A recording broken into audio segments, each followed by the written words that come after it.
Pada saat ini saya sedang berada bersama Bapak Syahfauzi. Pak Cik, siapa namanya Pak Cik? Kasri. Bapak Kasri.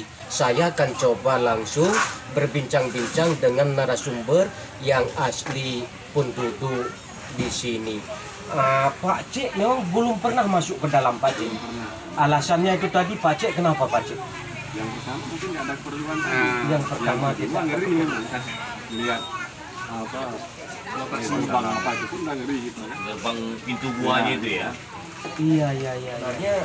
Belum pun kami sampai di sana mendengar cerita saja, sangat takut. Aku mau ke sana. Warga di sini ada nggak Pak Cik yang langsung masuk ke dalam? Ada. Selamat pulang, tidak ada masalah apa-apa? Sejauh ini masih selamat. Bagaimana Pak Cik cerita orang itu ketika sudah masuk ke dalam? Kemarin tujuan orang itu masuk ke dalam mengambil kotoran apa namanya? Sarang walet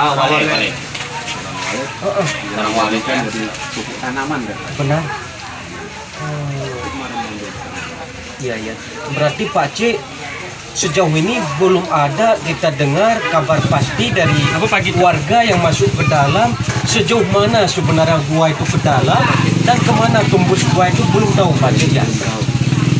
Yang paling kita herankan siapa informasi yang sama sendiri sama Indonesia itu berbeda informasinya.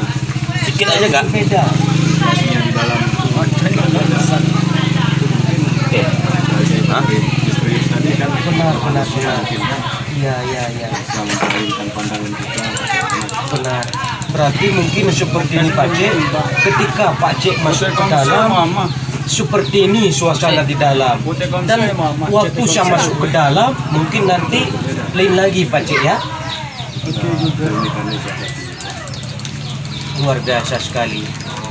Waduh, sebenarnya sangat ingin sekali kami Pak Cik ke sana, tetapi itu tadi sebelum kami dari komunitas itu beragara ingin langsung ke gua apa tadi? Biak Mentelang, ingin sedikit mendengar cerita dari warga tentang misteri-misteri yang sering diceritakan sama warga.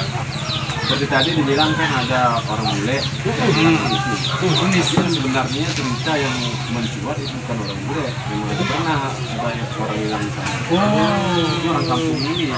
Orang kampung ini? Ya, kemarin itu kan kita masih satu kampung dengan Kota Batu. Benar. Suara Iya. Itu dari desa Kota Batu. Betul. Dan menurut Terawang sampai sekarang pernah ada dianya. Tapi belum pulang. Pemirsa, selama ini kita pernah mendengarkan cerita bahwa ada warga negara asing, orang bule yang masuk ke gua Mentelang tersebut tidak keluar sampai dengan saat ini. Sebenarnya Pak Cik baru saja mengklarifikasi cerita itu benar ada, tetapi bukan orang luar negeri, akan tetapi asli orang di sini Pak Cik ya, warga setempat. Sampai saat ini tidak tahu kabarnya, tidak ada upaya pencarian dari warga setempat atau orang kampung. Diupayakan. Masih juga lupa. Dan menurut para Nggak terus begitulah. Ya. Nanti ku tangkap nih. Selamat Itu selamat sampai sekarang. Makanya kalau sering kita di sini kan orang Kota Batu lah khususnya